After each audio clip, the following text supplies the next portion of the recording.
Release చేసిన group 1 ఫలితాల్లో DSP rank సాధించాను. 10th వరకు తెలుగు మీడియంలోనే చదువుకున్నాను. ఇంటర్ ఎంపీసీ చేశాను.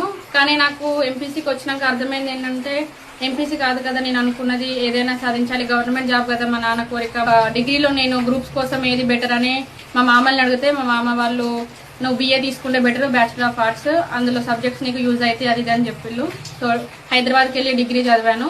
తెలుగు మీడియంలో 10th వరకు చదివినప్పటికీ డిగ్రీ గట్టిగా చదవాలి, ఇంగ్లీష్ మీడియం కదా ఇంకా కొంచెం కష్టపడాలి గట్టిగా అనేసి డిగ్రీ ఇంగ్లీష్లో చదివి 90% తెచ్చుకున్నాను.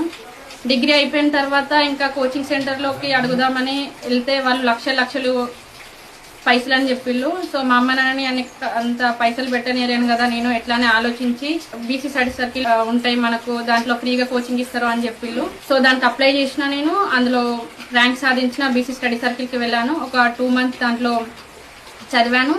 చదివితే వాళ్ళకి ఫ్రీగా బుక్స్ ఇచ్చిళ్ళు. ఆ బుక్స్ తీసుకొని నా సెల్ఫ్గా నేను కష్టపడి చదివాను. తెలుగు మీడియం నుంచి చదివిన కాబట్టి తెలుగులోనే ఎగ్జామ్ రాస్తే ఇంకా మంచిగా నా అనుభవాల్ని నా వ్యూస్ని మొత్తం నేను ఎక్స్ప్రెస్ చేయగలుగుతా తెలుగులో మంచిగా అనేసి ఎలాగైనా తెలుగులోనే ఎగ్జామ్ రాయాలని ఫిక్స్ అయ్యాను. సెల్ఫ్గా నేనే ఇంటి దగ్గర ఉండి చదువుకోవడం స్టార్ట్ చేశాను. చదివాను. గ్రూప్ 1లో ఇప్పుడు డిఎస్పీ ర్యాంక్ సాధించాను. చాలా సంతోషంగా ఉంది. నేను ఒక అమ్మాయిని అయినప్పటికీ మా అమ్మ నాన్నలకి 2 అమ్మాయిలము. అమ్మాయిలు అయినప్పటికీ ఎట్లయినా జాబ్ సాధించాలని మా అమ్మలు నాకు చిన్నప్పటి నుంచి చెప్పారు. వాళ్ళు సాఫ్ట్వేర్ జాబ్లుగా చేస్తూ ఉండేవాళ్ళు. గవర్నమెంట్ డిలేస్ వల్ల నేను ఐటీలో అయినా చేస్తే మీ అమ్మ నాన్నకి నువ్వు ఉపయోగపడతావు, ఐటీలో చేయని నాకు ఐటీ ట్రైనింగ్ కూడా మా మామ వాళ్ళు ఇప్పించిళ్ళు.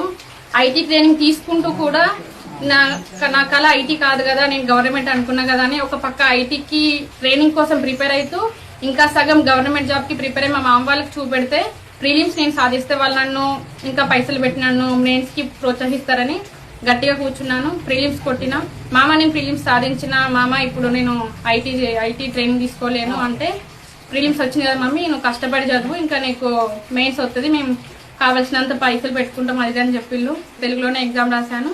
350 ర్యాంక్ సాధించాను. నాకు ఈ ర్యాంక్కి డిఎస్పీ పోస్ట్ వచ్చింది. చాలా సంతోషంగా ఉంది.